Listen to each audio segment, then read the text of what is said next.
Hello, and welcome to the MRG. This channel will be devoted to Forteana and high strangeness. That includes cryptozoology, ufology, and the paranormal.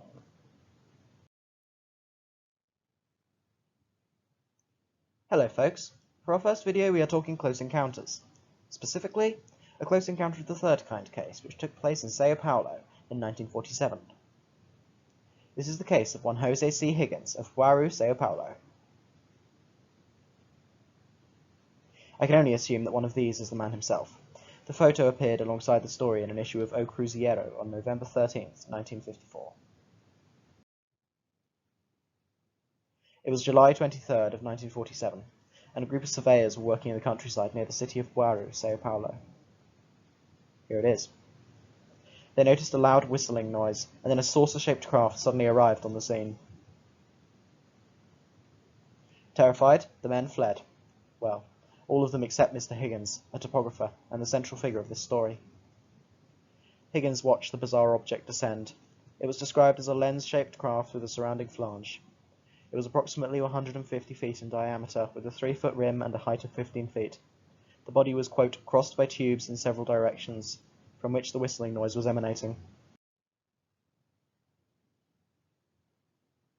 The saucer landed about 150 feet away from Higgins, and looked as if it was supported by 4 metallic struts that seemed to bend a little.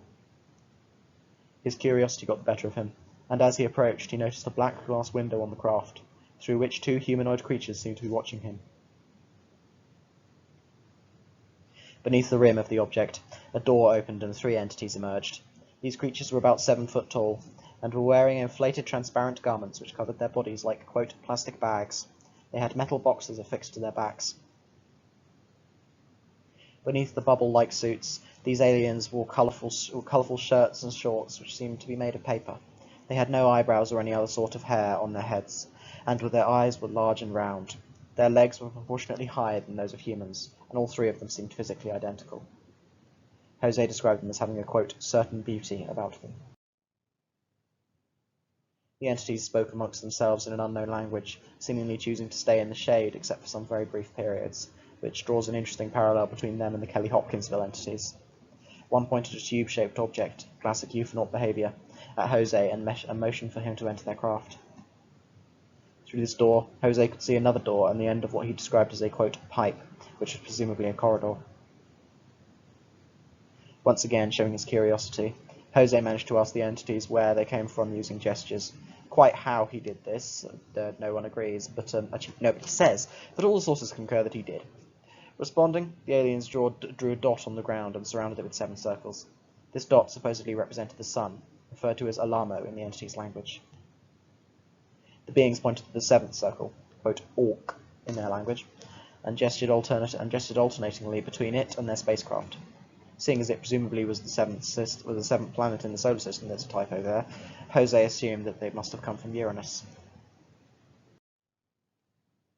Sensing perhaps what was to come in the future of UFO culture over a decade later, Higgins realized that the creatures might try to forcibly transport him to Uranus. He pulled out a picture of his wife and explained that he didn't want to leave her, or that he would have to take her with him to Uranus. To this, the entities responded by letting him leave the ship. He beat a hasty retreat off into the forest and away from the landed saucer. However, he seemingly wasn't quite ready to leave behind what would likely be the most bizarre experience of his life. He decided to hide in some bushes and watch the creatures from the safety of the tree line. To his utter bafflement, the entities appeared to be, quote, playing like children. They were jumping in the air and throwing around enormous stones. This continued for approximately half an hour. Finally, the entities boarded their saucer and took off once more after having, quote, carefully examined their surroundings. The UFO took off with its telltale whistling noise, and the giants from Uranus were never seen again. Until entities nearly identical to them appeared in Sweden in December of 1965, that is. We have now come to the end of the video. As a parting gift, I shall leave you with a quote from Higgins himself.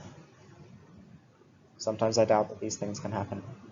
If it were not for the workers with me at the beginning, it might only have been a strange and fascinating dream.